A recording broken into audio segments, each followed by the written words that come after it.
Assalamualaikum warahmatullahi wabarakatuh.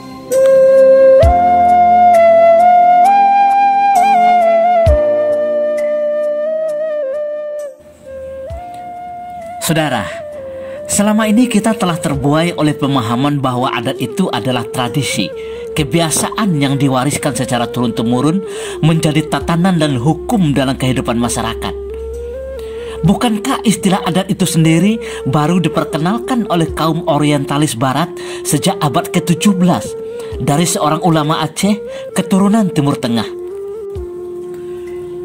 Padahal leluhur kita telah memahami apa yang disebut sebagai adat itu sebagai ico pake, pakaian, buek, buatan dan perbuatan leluhur kita yang tidak terlepas dari hukum dan ketentuan Tuhan. Sebagai makhluk yang diberi potensi untuk berkembang, ico pake, pakaian, atau buatan dan perbuatan tersebut selalu mengalami perubahan, berevolusi, dan berkembang maju menuju hukum-hukum dan ketentuan Tuhan sesuai dengan tingkat pemahaman manusia terhadap hukum-hukum Tuhan tersebut yang terdapat pada alam semesta yang disebut sebagai akal, dan keyakinan manusia terhadap keberadaan Tuhan dan hukum-hukumnya yang disebut sebagai iman. Leluhur kita pun sudah menatahkan hal itu, bahwa adai dipakai baru, kain dipakai usang. Pertanyaannya adalah, apa sih sebenarnya persoalan inti yang diatur oleh adat, pakaian, ico pake, buek, buatan dan perbuatan itu? Mari simak tayangan ini sampai selesai.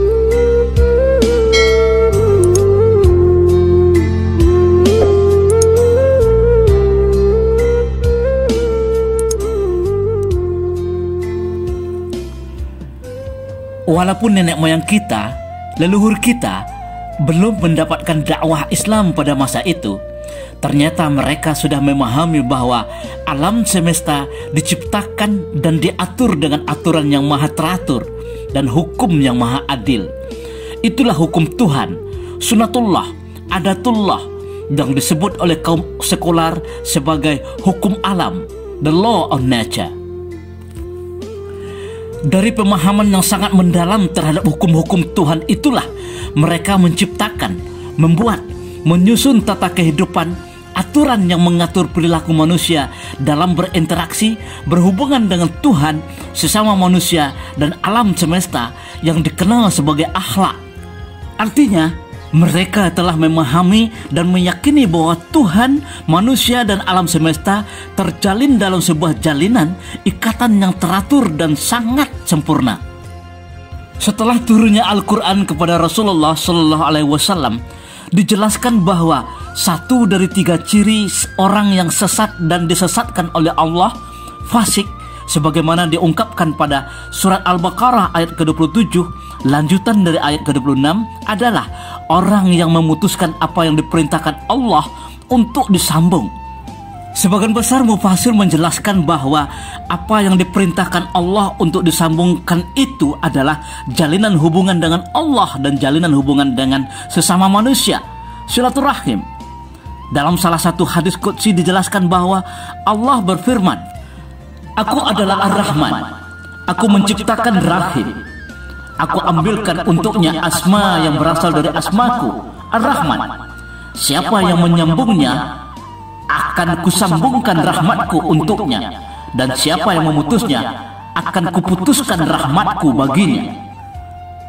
Secara tegas Allah Subhanahu wa Ta'ala memerintahkan manusia dalam surah An-Nisa ayat pertama, "Hai manusia, bertakwalah kepada Tuhanmu yang telah menciptakan kamu dari yang satu, Adam, dan menciptakan pasangannya darinya.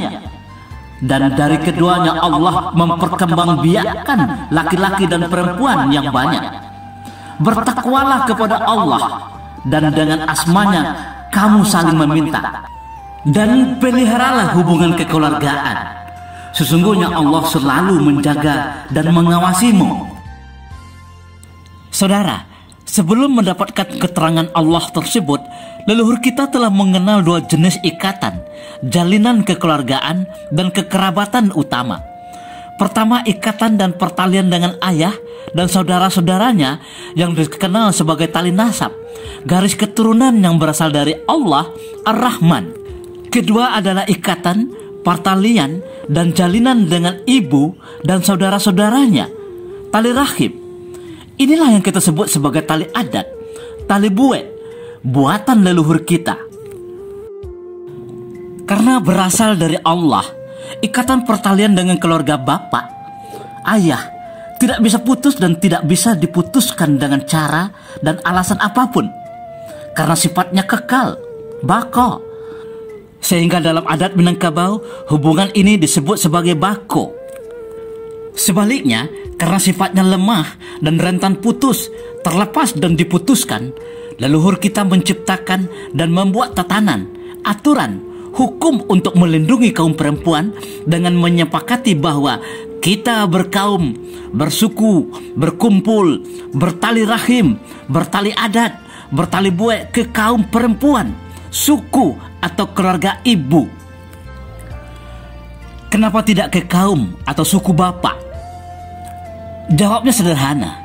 Selain karena ikatan yang terjalin ke bapak, nasab tidak bisa putus dan tidak bisa diputuskan dengan alasan dan cara apapun, seorang bapak bisa membangun beberapa kaum, suku dari ibu yang berbeda.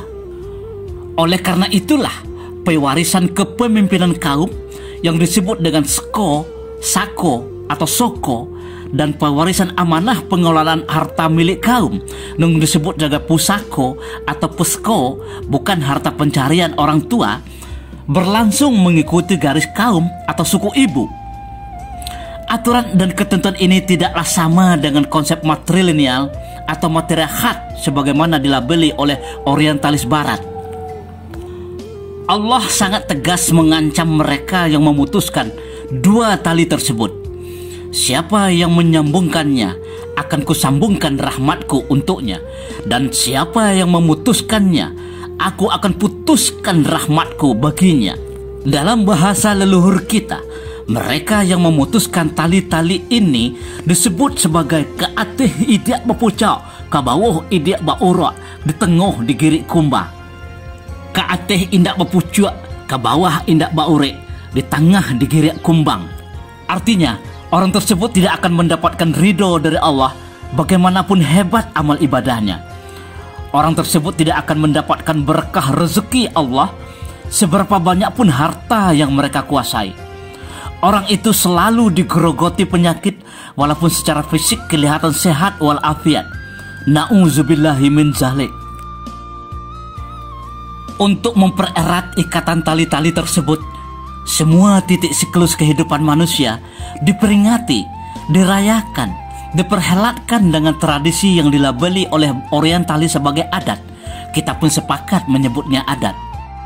Ketika seorang janin, calon manusia mulai bergerak dalam rahim ibunya, kita mentradisikan upacara, ritual yang melibatkan saudara bapak, bako. Ketika usia kehamilan 7 bulan, menjelang kelahiran, kita juga mentradisikan ritual mandi khusus yang melibatkan saudara bapak, bako.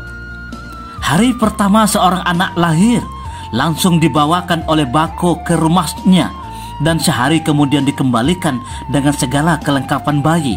Begitu pula ketika seorang anak mulai mengenal lingkungan sosialnya, bako, saudara perempuan ayah, melakukan ritual turun mandi.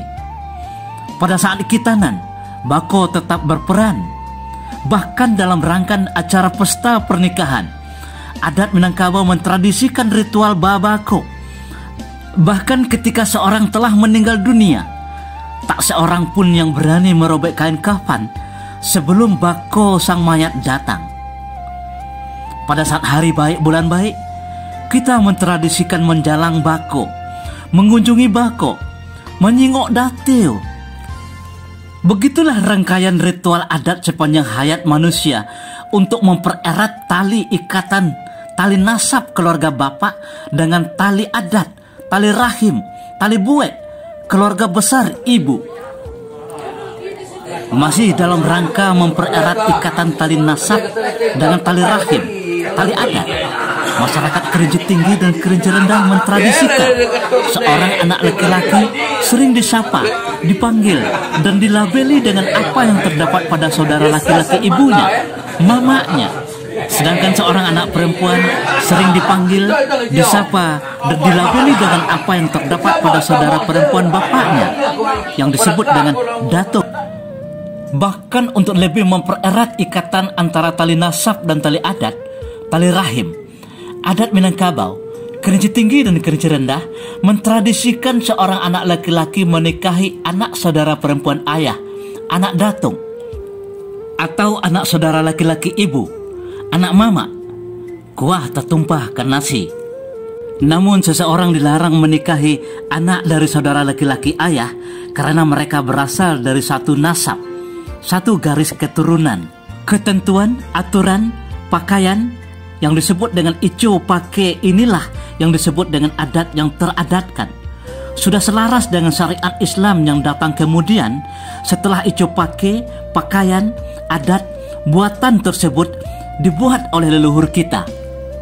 Selain dari dua tali kekerabatan utama tersebut, tali nasab yang disebut juga dengan tali bako dan tali adat yang disebut juga dengan tali rahim, adat, pakaian, ico pake kita juga mengatur ikatan sosial dengan orang yang datang masuk ke dalam sebuah kaum, suku, inggok mencakam, tabang besi tumpu, yang dikenal juga dengan istilah malako, yang dalam adat Kerinci Tinggi dan Kerinci Rendah disebut sebagai orang yang mengisi cupa.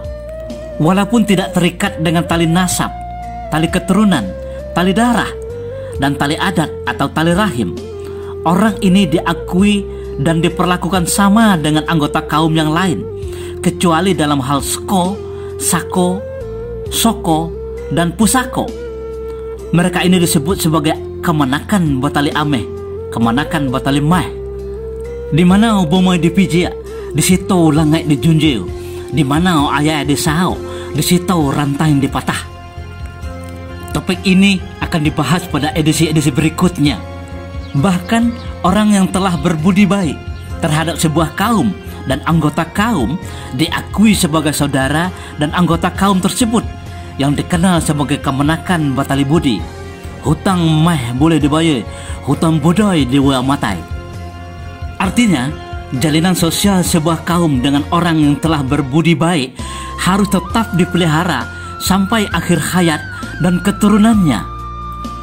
Saudara, sedemikian hebatnya buatan, ciptaan, hukum dan tatanan yang disusun oleh leluhur kita untuk menata hubungan manusia dengan sesama manusia dan alam semesta, selaras dengan hukum-hukum Tuhan dan ketentuan Tuhan yang melekat pada alam semesta dalam rangka pengabdian kepada Tuhan yang Maha Esa.